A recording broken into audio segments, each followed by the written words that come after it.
Good morning. It's on. Hi, everybody, and welcome to, the third day of coverings, right? Amazing. How is everybody's coverings going? Good? Yeah? Woo! So, my name is Leslie Godden, and I am your moderator for today, and I direct, curate, and create content for Tile Letter and Tile Letter Artisan magazines. And as I was putting the finishing touches on the presentation last week, I realized I should have named this Wonder Women's Work, but hindsight, is 2020. So I just want to go back to Tile Letter for a second. For 10 years, we've included an annual Women in Tile issue. And this March issue is our best yet, with our Women in Tile story and articles about other women in the industry like Erin Albrecht, Lisa Bustamante, and Jan Hahn, who is with us today for a moment. And you can find copies of it at tileletter.com, or we have a bunch on the back table. So please feel free to take some copies with you. All right, you know what? I am not advancing the slides. So that was the slide for the last little bit, and now we're going to be talking about some housekeeping stuff. So we have our AIA, CES, and IDCEC information for those who are here for the CEUs. There's information on the back table. The back table is where it all happens, okay? So you can get some information back there, or I understand that you need to scan the QR code through your coverings app. So if you don't yet have that, then please download it. And I think we have a room monitor too. She can help you as well. Oop. So also have your badges scanned, and if your phone is on, please put it on silent or stun.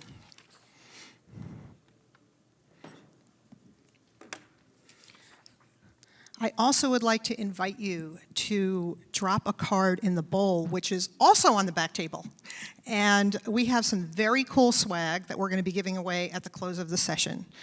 3 decks of playing cards honoring women, and some The House That She Built items that Molly brought with her today. That you can see some of them are right up here. So please put your cards in the bowl. And now that that's done, I am here with this group of distinguished panelists to champion women in the field of construction. But I need to keep you in suspense for just a little bit longer because I have some statistics to share.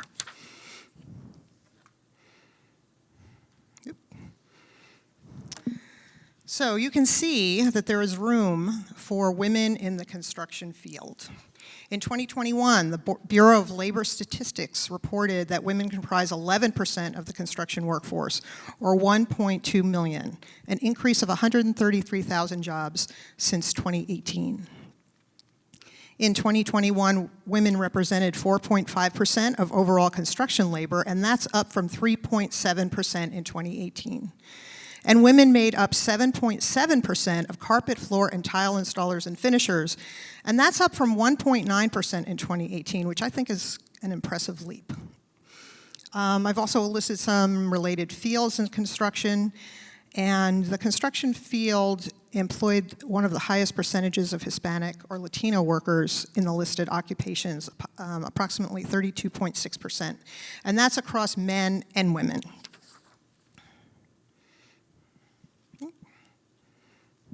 And on this slide, we see some more hands-on positions in the construction industry trade filled by women. In terms of ethnicity for 2021, female and male workers both are predominantly white in these positions. Black, Asian, and Hispanic or Latino ethnicities make the strongest showing in architecture, engineering, and sales, with slightly over 20% of the total workers in those fields. So there's definitely room for growth there. And maybe not surprisingly, the BLS reports that women working full-time in 2021 earn 82% of what men earn. So there is that. So clearly there is room and need for more women to exercise their skills and talents in construction. and to be equally compensated for them, and to support each other in doing so. There are and have been and are many accomplished men in the construction, design, and installation fields, and many have invited women to have a seat at the table, yay, and many have helped to support women. But today, women are eager and more than capable to fill more diverse, non-traditional roles. And that's a good thing, because I have another slide. Because in February, an analysis by Associated Builders and Contractors noted that construction needs more than 500,000 workers above its current hiring pace to meet the demand in 2022. Predictive models from ABC indicate the industry needs nearly 650,000 additional workers. So there's clearly room for women. Okay, that's enough of me. Let's hear from our panelists. I'm going to introduce everybody in a sec. Each of our panelists will share a few minutes about a slice of construction world that is their purview and their passion. So, with us today, starting off, is Sarah Gregg. Sarah is the marketing manager of the Natural Stone Institute, and she also is the administrator of the impressive Women in Stone program that was established in 2014, right? That program has a number of key components, one of the most successful of which is the Women in Stone mentorship program. This program offers women a choice of 4 different professional development tracks to partner with as mentors, mentees, or in peer-to-peer relationships. So thank you for being with us today, Sarah. Really glad to be here, thanks. Melissa Swan. Melissa owns and operates Tile Vita LLC in Indian Harbor, Florida, with her wife, Lila. When I interviewed her for the Women in Tile story for the March Tile Letter issue, she said she has clay running through her veins, and she considers the work she does as a tile installer in people's homes to be a sacred trust. She's also a firefighter. And because no is not in her vocabulary, she is one of NTCA's newest trainers, traveling around the country to bring training and education to tile contractors and industry professionals. And it's important to note also that she is NTCA's first female trainers. So let's give it up. Yay! Thank you, Leslie. Appreciate it. And next is Monica Gresser. Monica is the principal architect for Brazen Architecture right here in Las Vegas, not very far away, with an extraordinary list of involvements and accomplishments. She has served on several committees of the National Women in Construction, NAWIC, as well as Women in Architecture Committee for AIA. She is the catalyst for change in the community, serving the homeless, underprivileged, and minority members. She volunteers her time and services collaborating with charities and faith-based resources to support and build neighborhoods like Meadows Village in the shadow of the stratosphere, not far from here.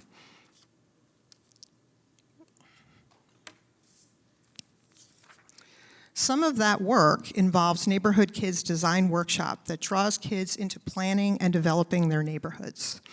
With the Brazen team, she is involved with the Nevada Homeless Youth Project. And during Women's History Month in March, Monica was recognized by Clark County Commissioner Jim Gibson as an exceptional woman in Clark County. And in 2020, she received the first AIA Nevada Citizen Architect honor. So we are glad to have you with us, Monica. Thank you. And Molly Elkman. Last August, I became acquainted with Molly Elkman, who is the owner of Group 2, a woman-owned marketing firm for builders. Is that right? That's right. All right. I had received an advance copy of the children's book, The House That She Built. Molly wrote this book, and her Group 2 colleague, Georgia Castellano, illustrated it. It allows K through second grade girls to picture themselves in 18 non-traditional roles in construction, and it's a true story. The house was built by the Professional Women in Building Group in Utah. it has spawned a kind of movement that Molly will tell you more about a little later. You can also read more about Molly, the Utah PWB group, and the book in the March Trial Letter on the back table. There's a theme here. So thank you everybody for being here. And we're gonna actually get started. I fully realize that this session could easily stretch to a day or a week or a lifelong symposium, but you only have an hour to dip into the opportunities, resources, initiatives, and support that are emerging for women in construction today. So, a good starting point is to call out the advantages that women bring to the job, any job, but particularly those in construction. And our word cloud, this is my first word cloud, I've never made one before. Thank you. It shows us qualities that women I've interviewed for Women in Tile Stories have mentioned. So, panelists, are there any that you'd like to add to this list? So I could easily add, for me at least, working in people's homes, I could tell you that trust is one of the kind of one of those things that comes, when you meet somebody, you have that thing, right, where you kind of feel if you can trust them or not, right? You have that initial kind of gut feeling about them. So it's really important to me that when I meet people and I'm in their homes, that they know that I take this work very seriously, that they can trust me, that I will treat their home like it's my home.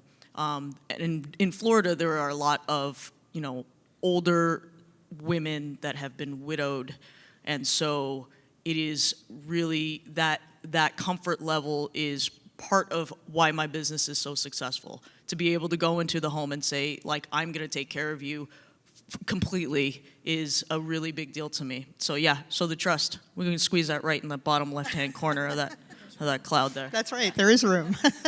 That is so important, absolutely. Anybody else? One I don't see on there is the skill of multitasking. I feel like women really excel in that, and we can be thinking about projects and doing something else, and we've mastered that, over the course of our lives, and I think it's something that, men don't have as much of, so I love that about us. Cool, absolutely. Who here has not multitasked? Today? Today, yeah. Great point, great point. Monica, you have anything to share with that?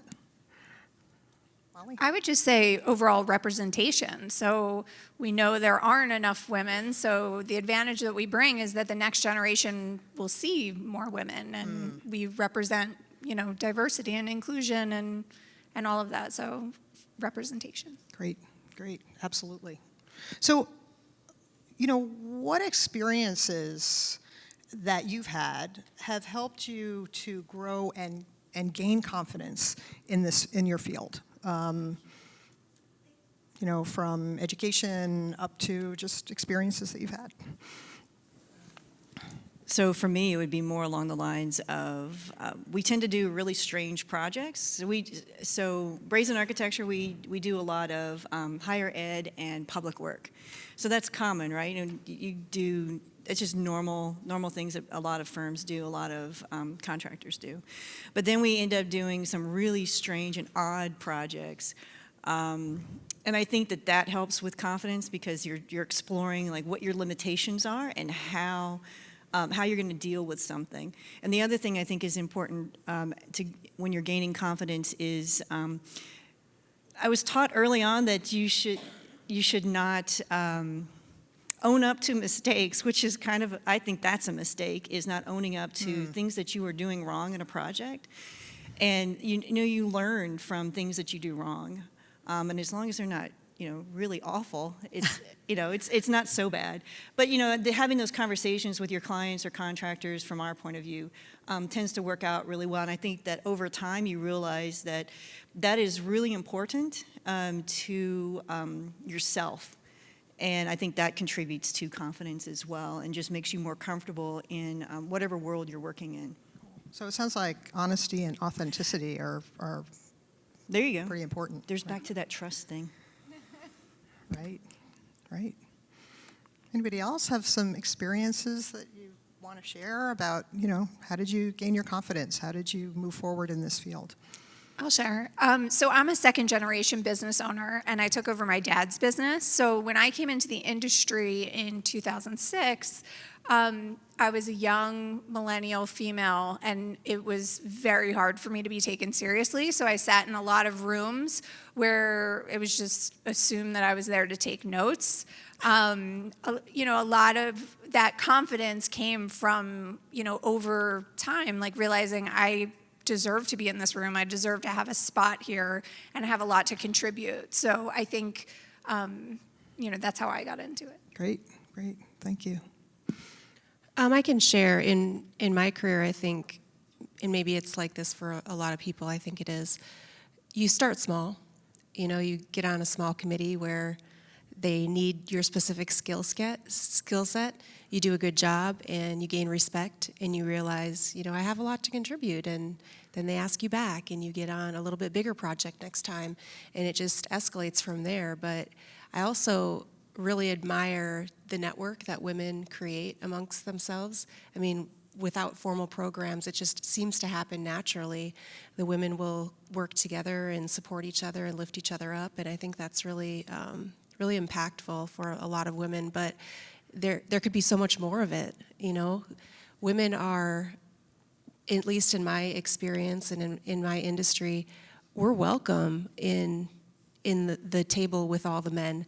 They want us to be on those committees and help them lead industry initiatives, but there's a bit of a lack of confidence, I think, for a lot of women, that maybe they don't belong there just because there isn't already a lot of them there. But I think that, as women, we need to challenge ourselves to just step up, raise your hand and get involved, and starting small will help make it easier to get into the bigger roles later. But we've got a job to do, ladies. Yes, sounds good to me. So let's talk a little bit about women's changing roles. And Melissa, for instance, how has tile setting opened up opportunities for women? I mean, do you see many women in this field? I mean, how has it opened up some chances? So I started setting tile in 2002, right? So I had gotten a bachelor's degree, and the way I got into this business was I kind of ran into this random guy who was like cleaning buckets across the street, and I was looking for a job because I had just graduated from college, and he was like, "Yeah, you can clean my buckets, great."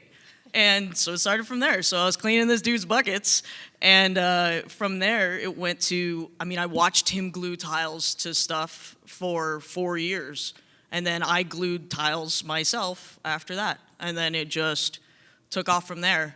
And the for me, what was the question again, Leslie? Well, the question is, has it opened up more, are there more opportunities for women? Okay, yes, definitely. And also creating your own niche, Right, so it started from there, really. So Yeah. here I am, and mind you, okay, so I've always kind of looked like a 12-year-old boy. So here I am, trying to pave my way in these things, looking like a little kid all the time. And so I'd show up to houses and I'm like, "I'm here to do your shower." And they're like looking for the man because what am I doing here, right? And so it was really, there is a place for it. But, for me, I kind of had to carve my way in because there were definitely way less tile setters 20 years ago. Now it's fantastic because, even just as a CTI, as a certified tile installer, there's 8 of us? Yeah. I think. Yep. So we're trying to ramp that up, but I'm still, the more I go to these events, the more installers I see. And the more groups I join, the more female installers I see. And, there's just, it's slow, but it's getting there. And even just in the fire department, we have, we're almost 30% of the world, of our country's fire departments at this point, which has taken forever, and that job is miserable sometimes. That's not, physically, it's a tough job for a female. And honestly, I don't even really know what I'm doing there or how I got in half the time, or where I get the strength from. But sometimes you just dig deep and you find it. And but there's absolutely space. And the thing is too, so even with the CTI program, that's a starting point for your career, even as a female. So for me, my confidence shot up, and my career took off in a way that I could never imagine. It opened up so many opportunities and so many doors, and led me to so many amazing people that I can't even describe how much better my installs have gotten since I joined and since I became a CTI. And simply because I get to be around all of these amazing women and all of these amazing people and all these people that lift me up in a way that I never thought could happen in my life. So I'm pretty lucky in all the ways. But Awesome. yes, there's definitely room for females everywhere. And you're going to be, as Molly said, representing, really, when you're out as a trainer, right? And your first Yes. training is going to be April 19th? Yes, we're gonna say yes. Okay. Ish. Something like Somewhere in that. In Jacksonville, April. yeah, Jacksonville, Yeah. Florida. Yeah, I'll be doing that with Scott Carruthers. And we're doing, I wish I could tell you more, but I've been a little bit, I've had a little on my plate, so I'm not exactly sure the details. I'll probably figure out somewhere around the 17th or 18th exactly what I'm doing. Cool. Well, I am excited. I am excited to I'm see excited this too. happen. It's a really, so the opportunity for that, to be able to stand there and be able to be that face and be a part of this organization that supports, me and this and everything that we're trying to do is a huge blessing. The fact that I even get to do it is insane. Like, the fact that they picked me, I'm still like, what are you guys doing? So I'm pretty lucky. It's a good choice.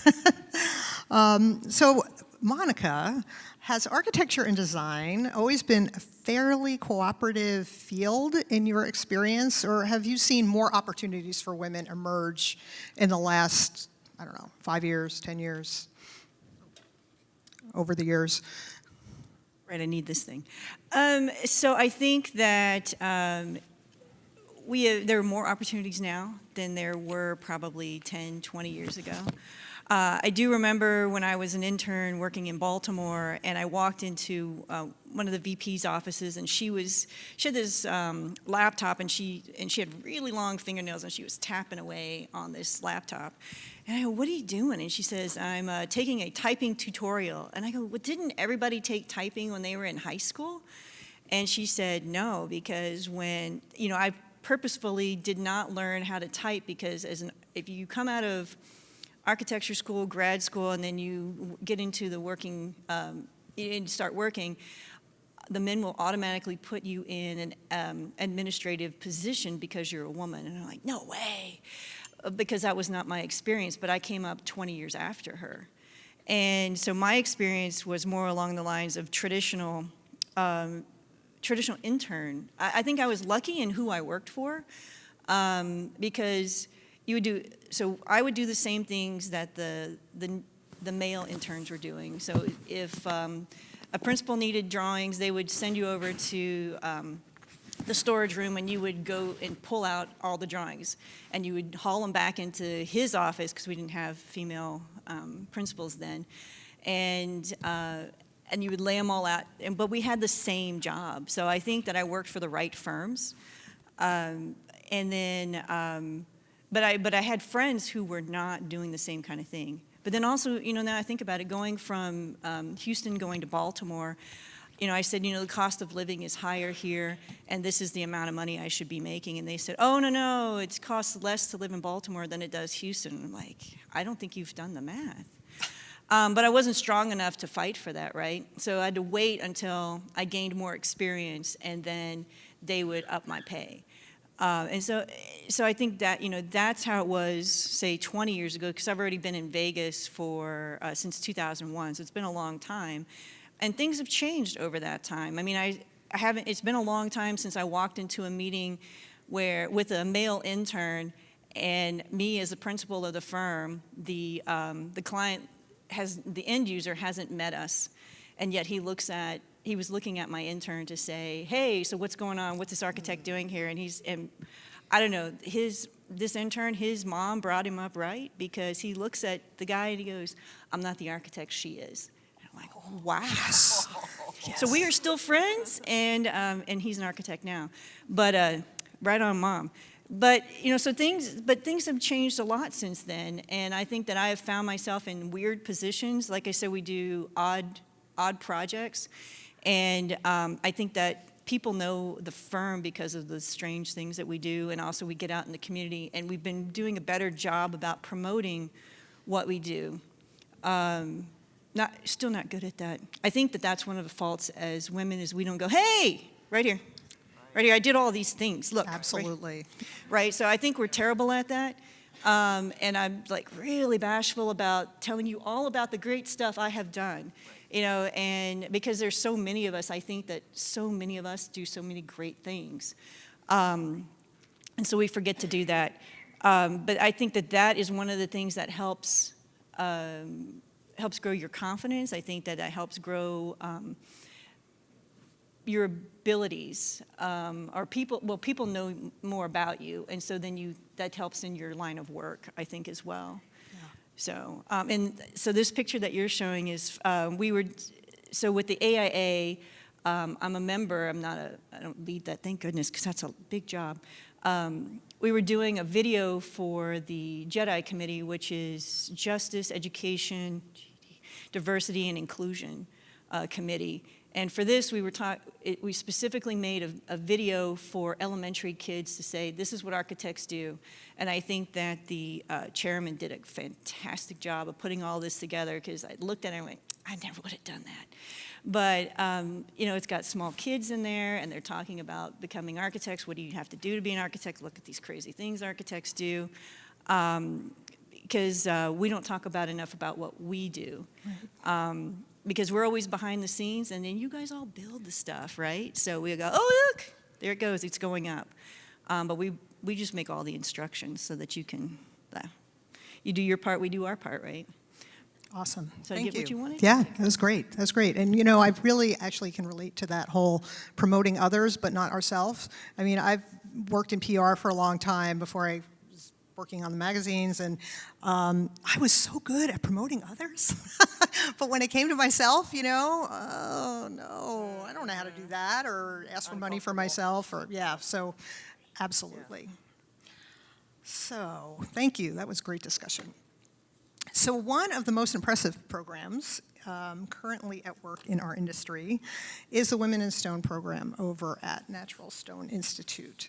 And can you give us kind of an overview of the program and actually how the mentorship program works? Yeah, absolutely. We started the mentorship program specifically, I think this is our 5th year. So we've been doing it for quite a while, and we haven't made significant changes since we began. But basically what we're doing is collecting registration information. We are defining your career goals. We're defining what it is you're interested in learning, how much experience you have. And we collect very similar information from veterans in the industry. So what are you willing to teach? And there's just so many people, men and women, in our industry that want to give back, that are excited to participate in our mentorship program, because they help people out along the way when they can, but they had their own mentors who were influential in their life, in their career. Few of us could say I'm successful in my career and not have a few mentors on their list from their past who they've learned from.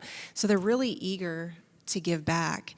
And we start it it happens just one time a year. We have about 120 or so people participate each year, and we get them all registered at the beginning, and then we go through a pretty intense pairing process. And we look at everything. I mean, by the end of this process, I know all of these women and men that are participating pretty well, because I've studied their bios and I've studied their careers, and I'm matching them as well as I possibly can. Another really interesting component to the pairing process is a communication style assessment.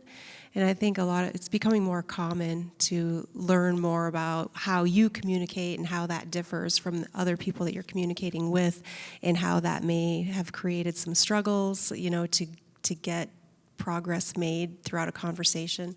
But we use those styles, define them for each of the participants, and then we pair them with people who have a similar communication style.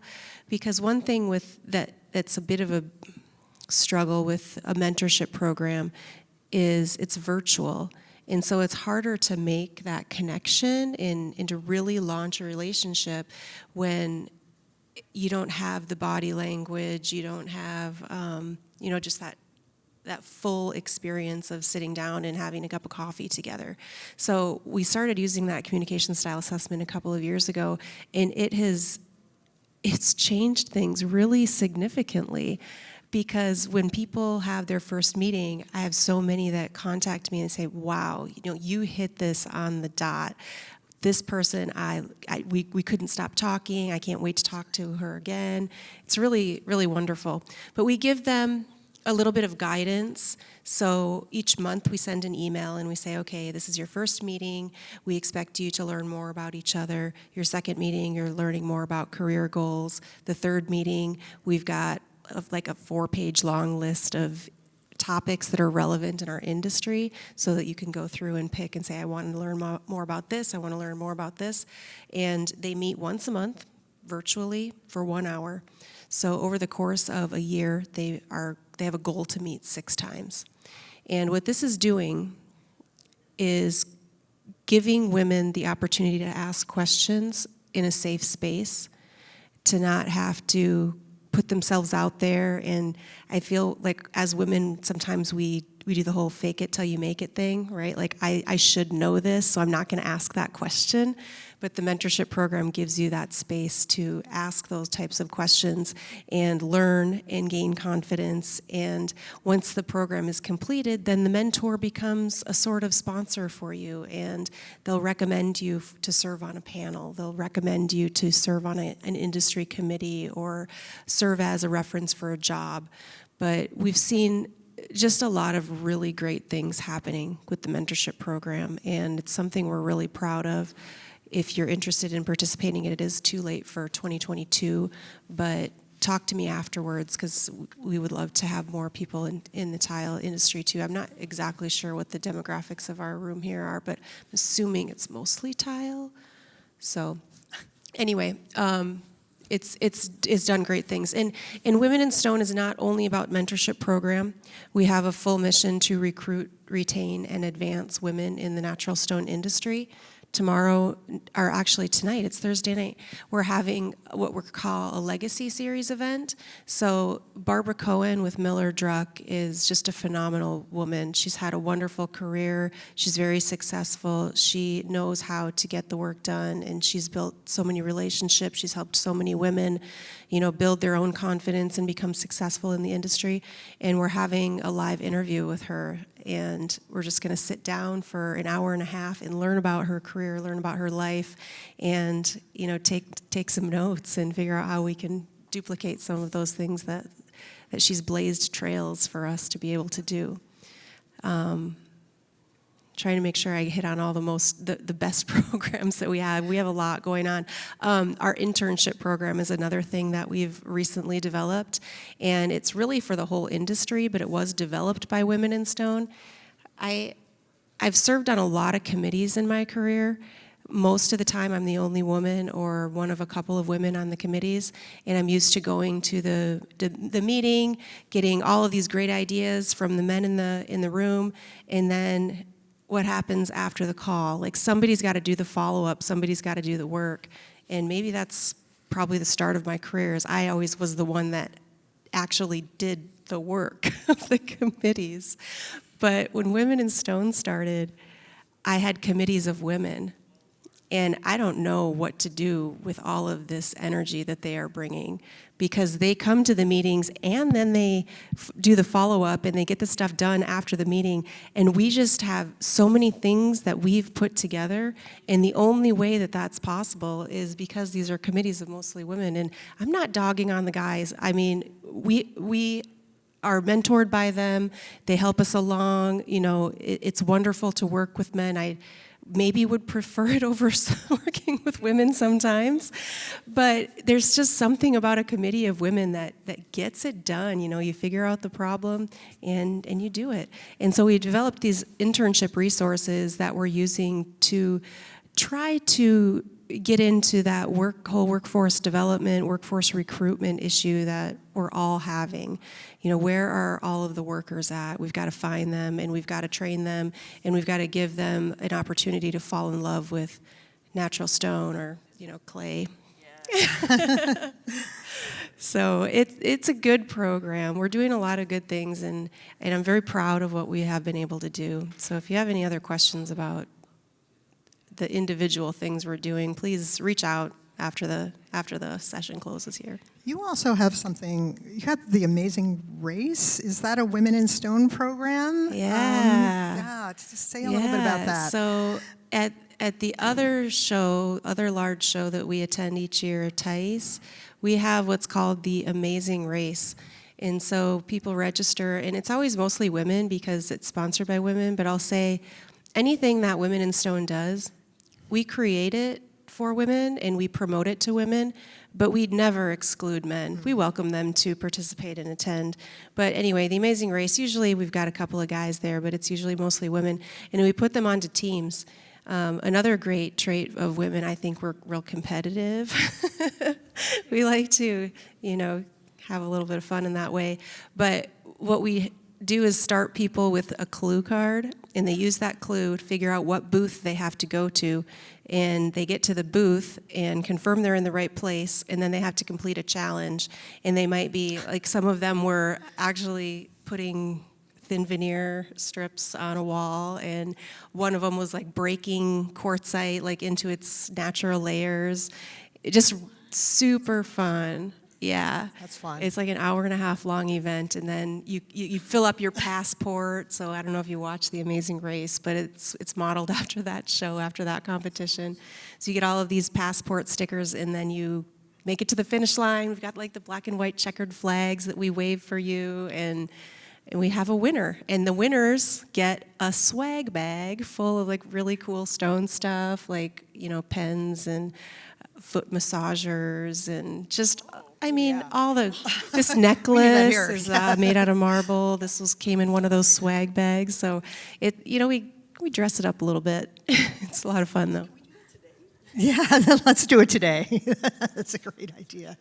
That's really fun. And the creativity that you guys have put together, you know, in developing your programs is really awesome. So thank you. And I want to mention that yesterday morning we had a women's networking breakfast. It was a first Women in Tile networking breakfast.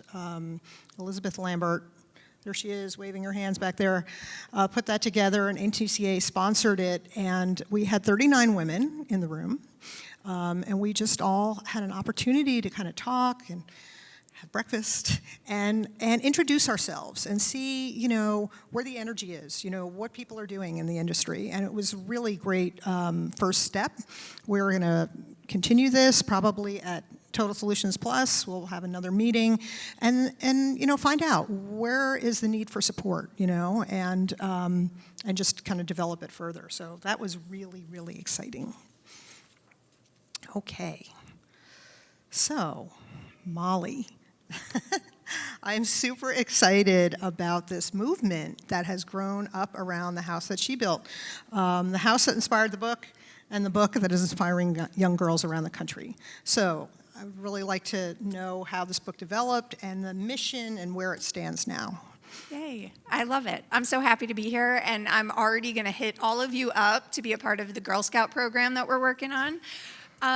So the house that she built, has anyone here heard of it? Yay! Okay, and if you haven't, you have to pick up the tile letter in the back, because I will tell you, Leslie is an amazing storyteller, and the reason I am here is because every time she writes about this project, I'm like, yes, she gets it. So I'm also a storyteller, so I really love how you write. The house that she built was a real home that was built in Utah by a group of women who decided to do a home using all women in the trades and women-owned companies.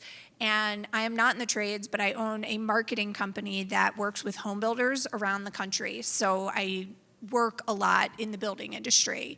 And they reached out to me and asked me to be the woman-owned marketing partner for the project. And I was like, yes, I'm definitely doing that. I got it right away. I was super excited about it. So there were a lot of things, I keep learning as this grows and grows, but this group of women that came together in Utah, they were very ambitious. They were up for the challenge, but really to do this build and do it the way they set out, they had to bring in women from all over the country. I know you mentioned some women that worked on the home. There just aren't enough women in any singular market to do a project like this from start to finish using all women and women-owned companies.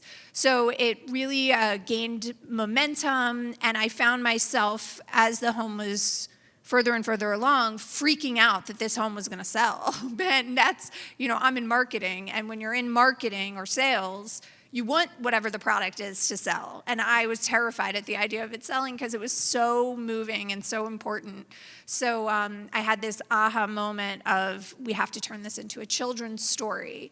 And the reason specifically we wanted to target young children is because career-based gender bias starts around the age of 4.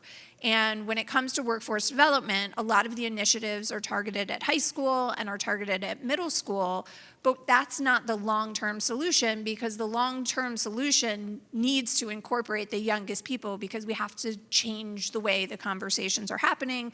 We have to change the way teachers talk about these careers, guidance counselors, all those things. And that's going to take longer. It's not going to solve the workforce development in the next year, but it is what's going to make it sustainable for the future. So that's what really brought the idea for the book. It was a lot of work. I've never written a book before. Georgia illustrated it. We did it with such intent. We really wanted any child who picks up the book to see someone who looks like them, someone they connect with. We wanted to show, a variety of skin colors, a variety of skills, which I'll talk about with the careers. We really wanted to show that these are careers for everyone.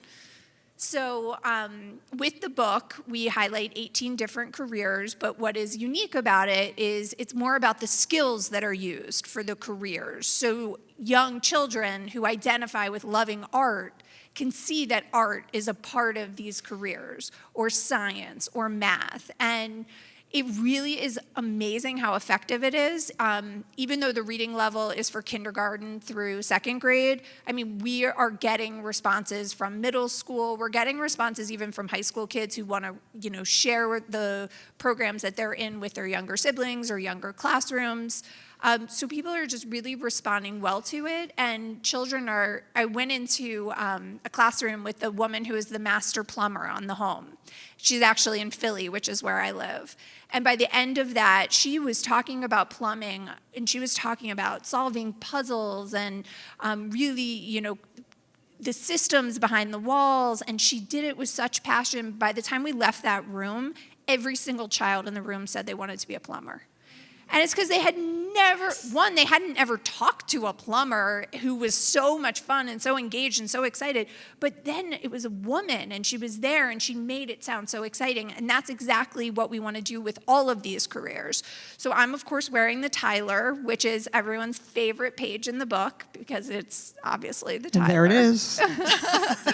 And so that, this idea of telling stories is such a big part of workforce development. And you really nailed it when you said, we have to, and here I am, I love telling other people's stories, but as individuals, we need to share our own stories because the next generation needs to see you, and they need to see your story, and they need to see your path, because if they don't know that women are in these roles, they're gonna just grow up thinking that it's not a role for them. So that is like the biggest thing, is sharing those stories. Since the book came out, it has really, I never expected this, and I shouldn't admit this because I'm in marketing and it's like every marketer's dream, but it's taken off. And people are posting it on social media. Every day I have people posting about the book. And I think about this, like, I have 2 kids. I've never posted a picture with a book ever in my life with my kids. And we have hundreds of people who I've never met before who are posting pictures, reading it in classrooms, donating it to schools and libraries. And it's really become it's now being referred to as this movement because it's everyone's story. And we just launched the Girl Scout Patch and Charm program. And this is going to be available around the country. It already is available around the country. Girl Scouts in any market can earn the House That She Built patch. And over the next 2 years, we're going to have 18 charms that can be added to the patch. And one of them is going to be the Tyler. And there's going to be a series of activities that the girls need to do in order to earn their Tyler patch. That's what I was saying. I'm hitting up all 3 of you. So what we're doing is we're doing a lot of video content. It's a self-paced program, so the girls can do it from anywhere and learn from women in all these different trades from around the country. We have a jewelry line. And all of the proceeds go back to programs to get girls into the trades. So I joke, this is my full-time job, and my side job is I have a company. But that's the website, shebuiltbook.com, and I would love for you all to check it out and share it because it really is all of our movement, and I am really excited about what it can be. It's amazing. It's just so inspiring, and I think it's just such an amazing opportunity for girls to see themselves, right, in these roles. So terrific. I want to mention, Monica, NAWIC had a Girl Scout badge, right? Can you talk about that a little bit? We do. Mike? What's that? Oh. Apologies. Yeah, so NAWIC 74 is here in Las Vegas, and they launched Fix It Herself several years ago. And really that's working with the Girl Scouts. They do a whole day of workshops, and it might be how to put power to, how to make a lamp, how to make a little light fixture that put power to that. We did plumbing right before the pandemic. And then we started doing so I'm going to have to steal some stuff from you. But we started doing, trying to pattern it a little bit better where we start off with the design portion. And so we say, this is how a house goes together. And then there's an interior portion where you make up your own room. And then there's another part of that. But then the pandemic hit, so we haven't quite finish that. But it's a really good program where the girls learn about physics, they learn about power, and they learn about water, and then the artful side as well. Like I think they were making a planter box a few years ago was the last thing they did, and so they applied for and got a Girl Scout patch for that, which I thought was really cool. Yeah. Right. Yeah. So, but I like this. We're going to talk. It's just such a great way to capture young girls' attention, and enthusiasm. So I love hearing about this. So today, if you'd like to talk with Molly some more, she is going to be at the NTCA booth. Is that 2328? Okay, at 1:45. And then I guess you're on a podcast with Rick Church at 3. And is there something happening at 1 somewhere? I'm just going everywhere you're telling me. Okay. So that's what I know about. And so there'll be, you can, there's book signing, you can with buy Shannon. merch. What's that? I'm talking with Shannon, that tile chick. Oh, that's at 1 o'clock. Yes, okay, great. So it's just exciting. Very, very cool. Thank you all, really fantastic. Sure. So this is Calling All Women. These are some Facebook groups and associations and resources that you can turn to for help, for support, for inspiration.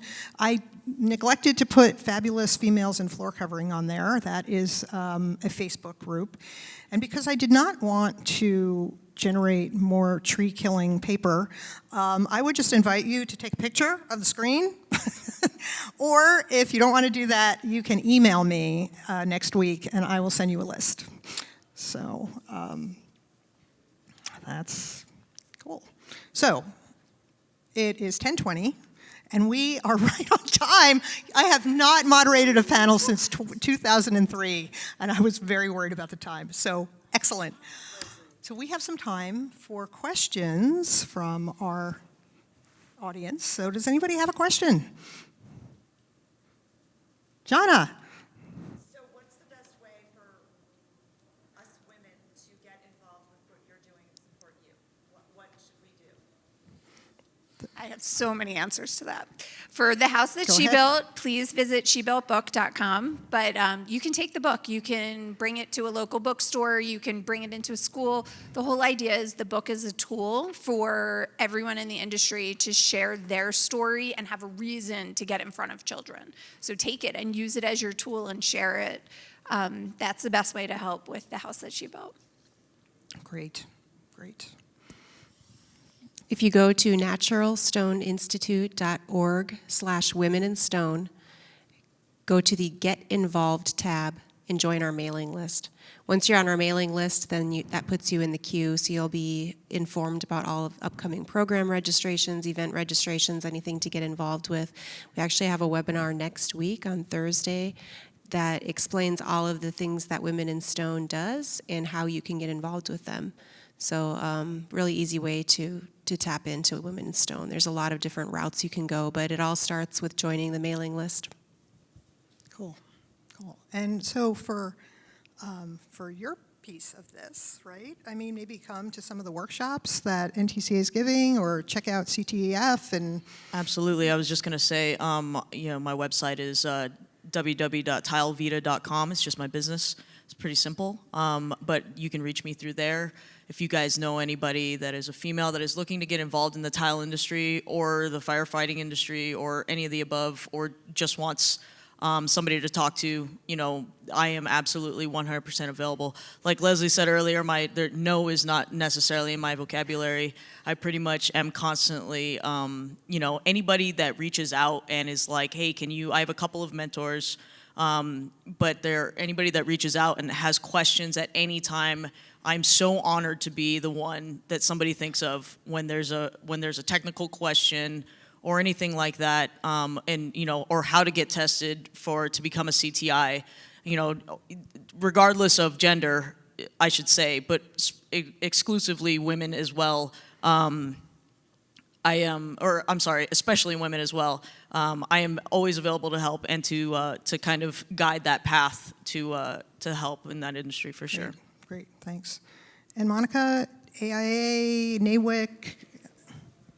So AIA and NAWIC, if you are, I guess it's helpful if you're in Vegas and you want to be part of the AIA's Women in Architecture. I co-chair that. We are doing a symposium based around women. It's called, hang on a second. We just came up with it like a couple months ago, and we're in the throes of getting it all together. It's Women Build Nevada Symposium. See, we say Nevada here. I don't know. I've adopted that somehow. Women Build Nevada. We're doing that on September 9th. We don't have a location yet. We're working on that. But that is for designers, builders, developers, anything that's related to how we build here in Nevada. But it's really about women and what our role is in that. Typically, what we've seen before in conferences and symposiums is when it's a focus on women, there's always Like we bring in, if it's fluffy kind of stuff, we have women on the panel and women talk about the fluffy stuff. We don't talk about the technical things. And when there's something technical to talk about, business or what have you, we've noticed that, and this is with women in architecture when they do conferences, is there'll be like a panel full of men. And we think men have a place, that's for sure, but where are the women talking about how businesses are run? How is construction run? Because there are plenty of us, you can find us. Right. So what we're working on is we're doing 2 major panels, because it's just an afternoon session. It's from 1 to 7. And so we're working on getting, our panels are going to be full of women. That's our goal. So far, we seem to be going that direction right now as we fill up those spots. And again, it's just, you'll be able to find that probably in the next month or so through the AIALasVegas.org website, and you can sign up there. But working on that. Great. Baby Steps is our very first one, and we're really focused on, men are welcome to come, but it's really focused on what our role is and what in the future of Las Vegas, or the future of the county, really. Because things are changing. We're not just gaming anymore. Apparently we're a lot of things these days, and that's our future. Great. Thank you so much. Thank you. I think we might have time for one more question if we have one. Anybody? No questions. Okay. Well, I do want to thank our panelists. So let's give them a hand.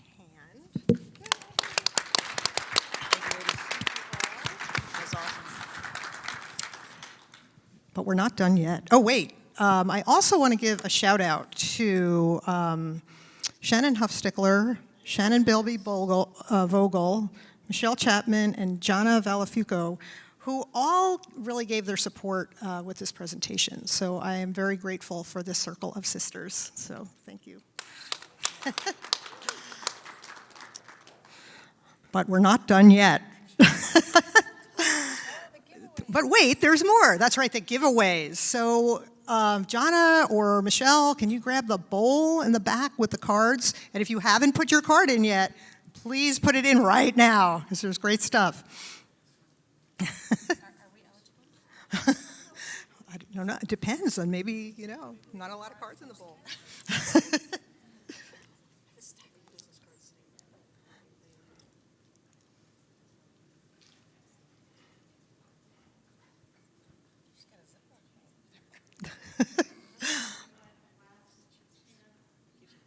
Last call for cards.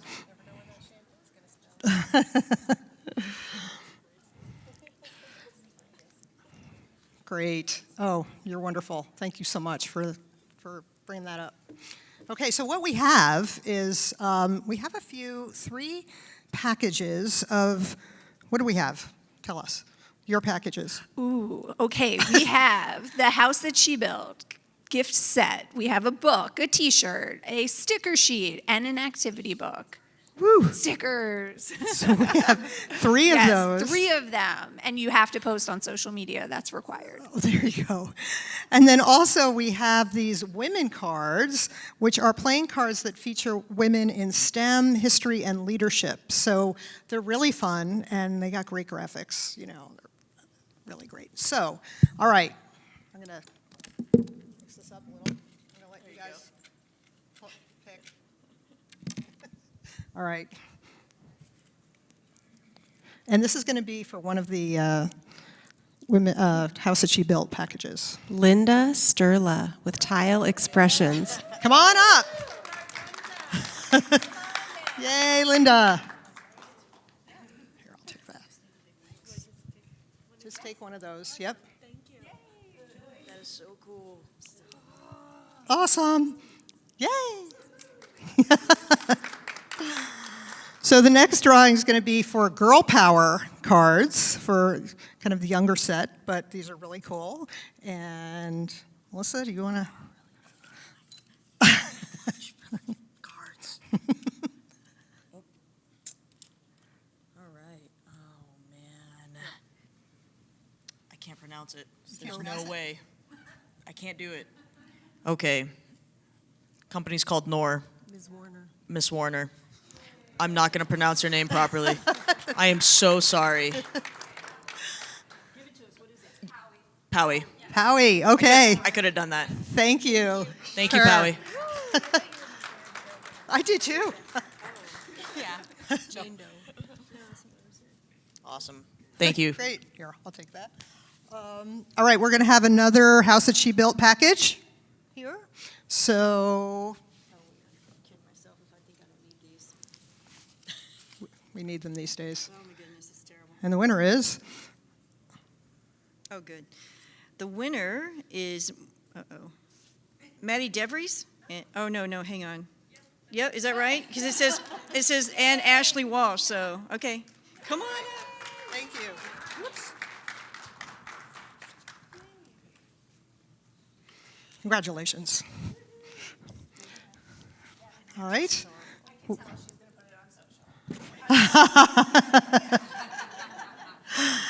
We have another deck of cards. This is the tech deck for women in science and STEM. So, yes, very cool.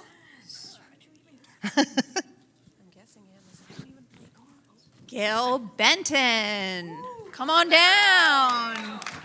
Gail. Hey, Gail. Woohoo!